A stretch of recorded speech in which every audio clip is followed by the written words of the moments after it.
First of all, thank you. Stacy's countdown is at 0. So your meeting number is at 0. You guys made it. Thank you for your service. My question is going to be regarding 9A/9.1, financial reports payment to general funds. I am formally requesting the board does not vote block motion and openly discusses this agenda item tonight. I'm formally requesting that any and all payment made to TCI is withheld until this program has been reviewed in its entirety by both SMSD, the school board, and the community.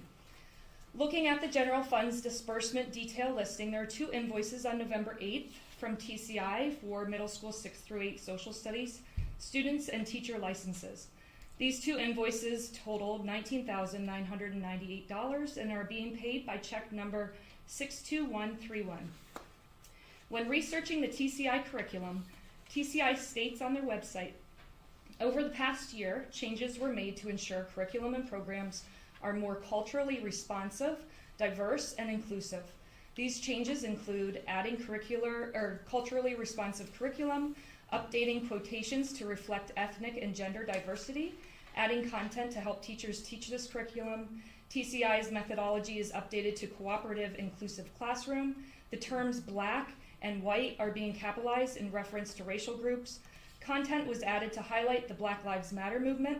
Supplemental resources such as Learning for Justice, previously known as Teaching Tolerance, and the Equal Justice Initiative were added to support teachers in discussing the Black Lives Matter movement and encourage students to learn about the Black Lives Matter movement. This includes lesson plans, primary sources, activities, posters, and videos available for topics such as race and ethnicity, religion, ability, class, immigration, and gender and sexual identity. Whether or not this curriculum has been used in the past, these changes need to be fully reviewed and properly vetted. Performing proper due diligence when proposing and voting on payments made with taxpayer dollars should be standard procedure.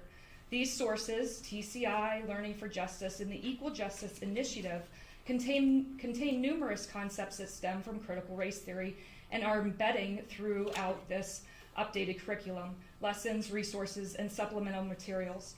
Has South Middleton School District thoroughly reviewed these changes, the updated curriculum, supplemental materials, and resources?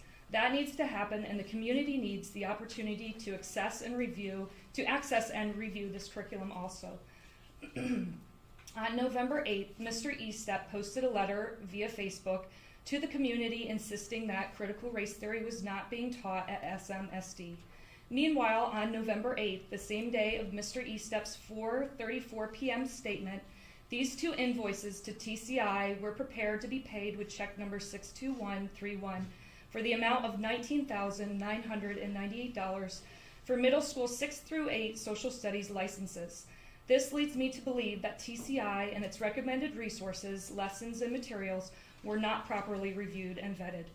This community has heard time and time again these concepts stemming from CRT are not being taught in classrooms, and there will not be any changes made to curriculum. Although there may be many useful lessons, resources, and materials in this curriculum, the research I have done on TCI and the supplemental resources suggest there are also many resources and lessons that raise concerns. I ask that this invoice is not paid at this time. I also ask that the proper research, review, and vetting is done by SMSD, the board, and the community before any payment is sent to TCI. Thank you.